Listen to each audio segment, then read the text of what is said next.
Morning, peeps. Hoping for a little golf swing at the end of this, right? Happy Easter.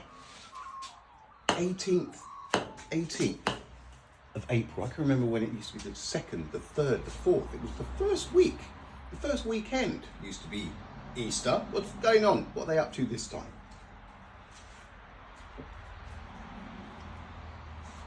The sun radiates absolute light. You guys are convinced it radiates light. It's traveling at a speed of 299,792,458 meters per second, or 299,792 kilometers per second. You think light travels at this finite speed, don't you? Even if the source is switched off, the light that was on its way carries on, even though the source is switched off. You think the whole light year thing is a good call. Stars that we see up there, some of them, the light has been traveling for, was it hundreds, thousands of years, isn't it? I'm saying no. I'm saying when you look up there, you're seeing those stars at a distance. You don't have to wait for Mickey Mouse photons to come to you. Of course, your head processes the light and everything because that's where the brain is, but you're seeing stuff at a distance. You don't have to wait for Mickey Mouse photons to come to you. Now, this is what I'm saying. Let's have a quick look at the 10 centimeter mirror that will bounce light 160 kilometers, 100 miles, bang, like that, okay?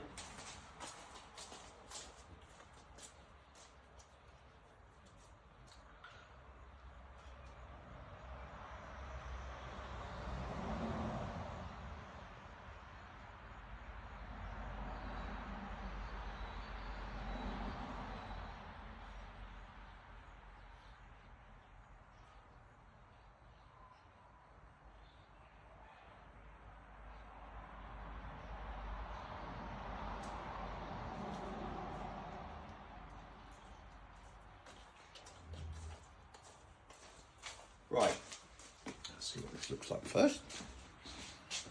Perfect. Just like the sun would look like.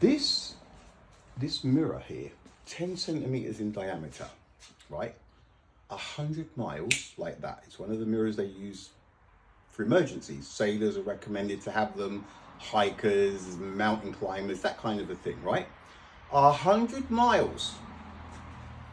100 miles.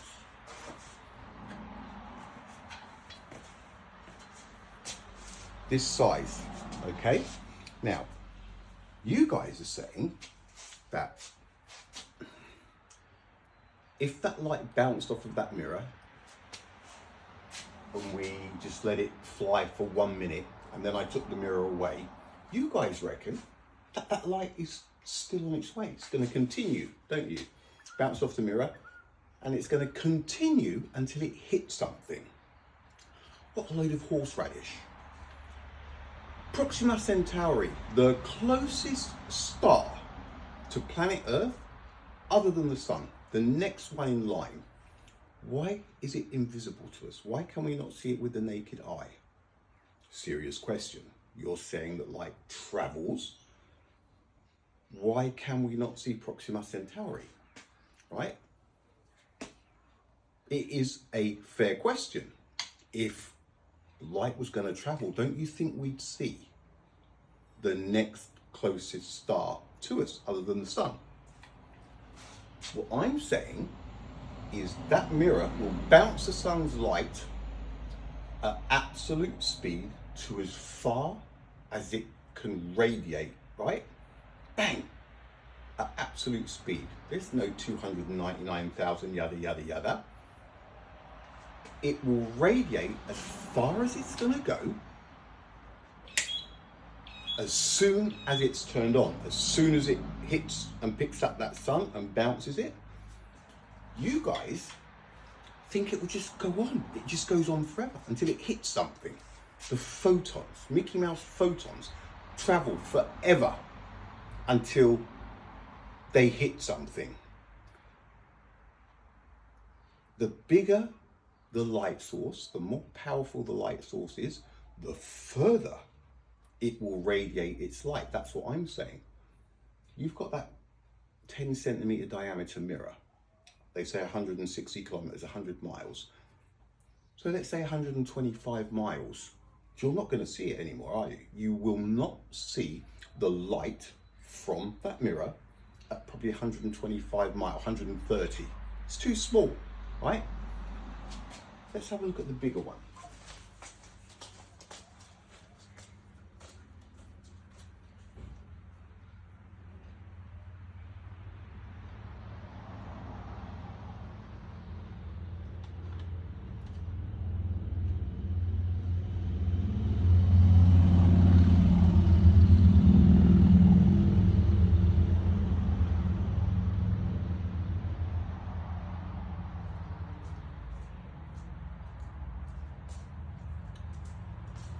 So, according to you, both of these mirrors will send their light the same distance.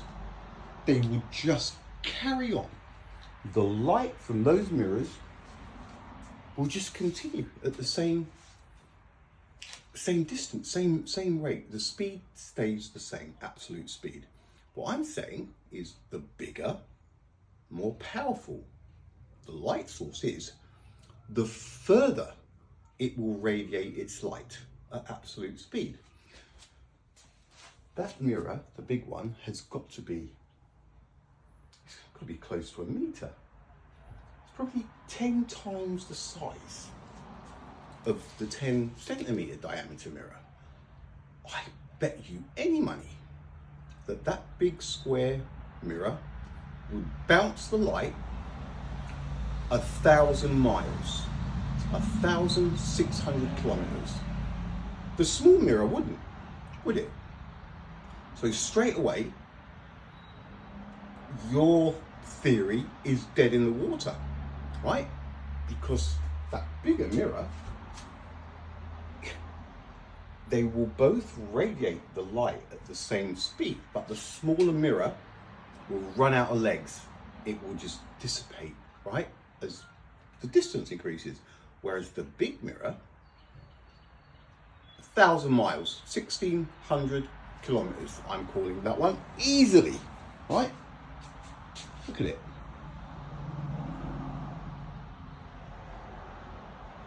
You can't compare it to the smaller mirror.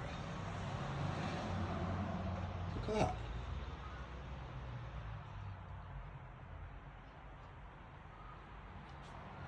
Now, like I said about Proxima Centauri, why is it that our closest star, planet Earth, there's the sun, there's planet Earth, and let's say we've got Proxima Centauri over here. All right, and then we've got loads of other stars. What they say, we can see about 3,000 or something with the naked eye.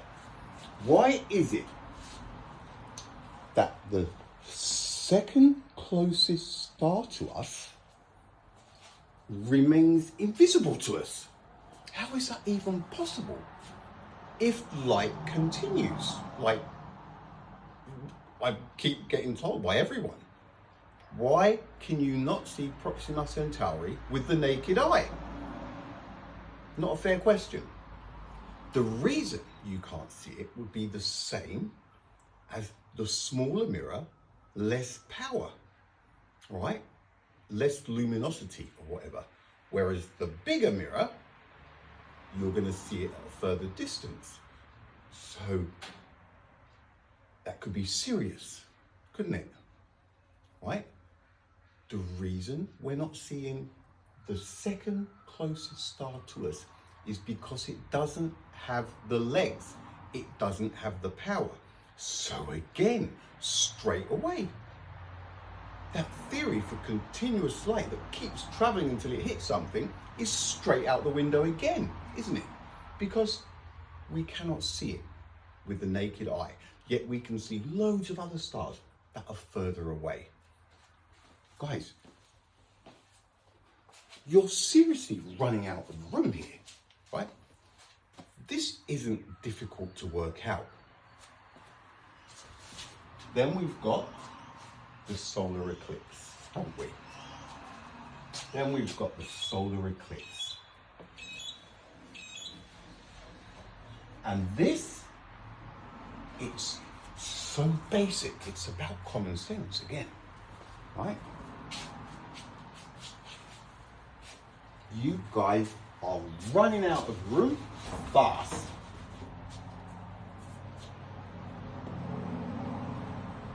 Not to scale.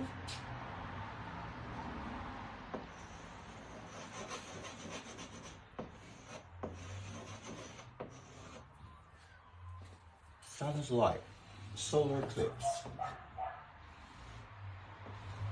You've got a shadow, the sweet spot on planet Earth. Right? Everybody's in, everybody, or whoever's in that sweet spot at any particular moment in time. Daisy the cow. Yeah. Right. Why are you seeing the sun's corona around the moon at the very same time as seeing the alleged Mickey Mouse photons casting the shadow of the sweet spot on planet Earth? You cannot be seeing the sun because it takes 8 minutes and 20 seconds for the light to reach the moon, planet Earth. How can you be in the moon's shadow with the sun directly behind the moon with finite light? Guys, right there, it's about common sense. It is about basic common sense. If it was finite light, the sun would not be there. It's impossible for the sun to be hitting the moon with photons that have left the sun 8 minutes and 20 seconds earlier at the same time as you're seeing the source. That is absolute light. That is absolute light. You're seeing the sun behind the moon, smacking the back of the moon, and it's casting a shadow onto Earth, all at the same time. All of the explanations that you guys have come up with, and there's so many different ones. You've got no set rules with this thing. It's bizarre, right? Guys, the sun's light is absolute. It's obviously absolute. Oh, it's so obvious it hurts, right? That's gonna be it. Because the lies are obvious. Nobody worked out the speed of light by spinning mirrors pre-electricity. It didn't happen. It just didn't happen. How? Before electricity? What are we talking here? We're talking magic. It did not happen. Now, what else is there to say? You guys keep on and on with these Mickey Mouse baby appliances, right? Knowing that the mirror will bounce its light 100 miles like that. What does it say about your laser rangefinders and stuff like that, right?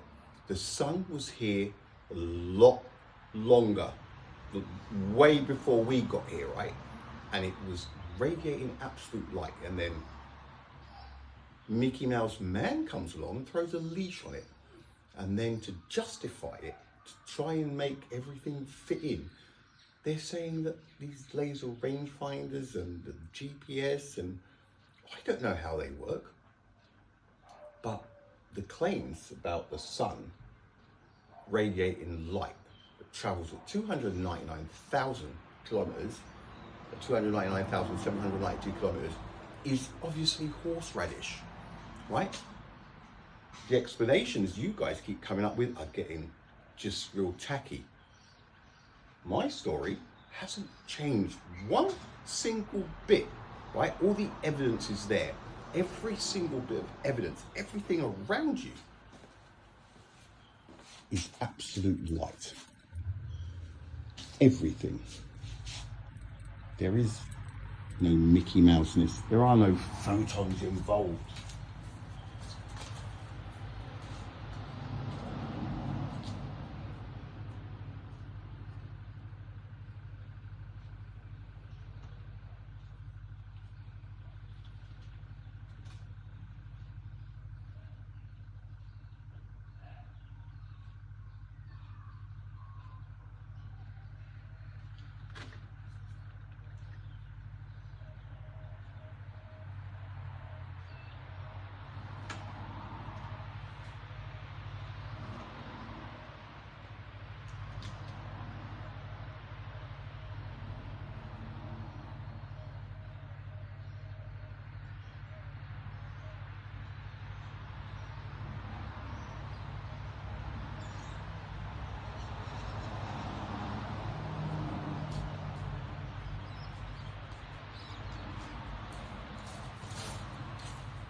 Quite obvious that the bigger the light source, the more power it has, the further it's going to radiate its light at absolute speed. All right, folks. Happy Easter. And yeah, long live absolute light. Adios, relativity. It's horseradish, all of it. Play it, peeps.